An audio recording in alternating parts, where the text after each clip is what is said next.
එක දවසක් මාතලී දිව්‍ය පුත්‍රයා චක්‍රදේවේන්ද්‍රයන් වහන්සේගෙන් අහනවා ස්වාමීනි මේ පස්පව් කරන නරයන්ට ඔබ වහන්සේ වන්දනා කරන්නයි කියලා.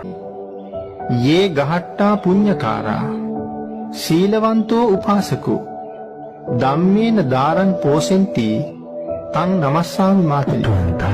මාතලී මනුස්ස ලෝකේ ඉන්නවා යේ ගහට්ටා පුඤ්ඤකාරා සමහර ගෘහපතියෝ ඉන්නවා බොහෝම හොඳට මේ කර්මඵලය දැනගෙන පින්කම් කරනවා.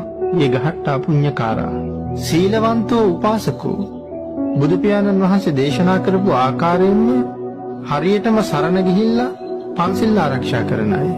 ඕයට අටසිල් ආරක්ෂා කරන අය. එනම් මේ සිල් ආරක්ෂා කරන උපාසකවරු ඉන්නවා.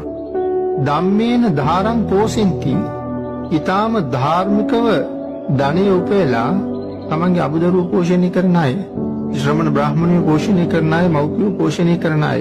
ධාර්මිකව ධනෙ උපයලා තං නමස්සාමි මාතලී. මාතලී ආන් ඒ අයට මං වඳිනවා.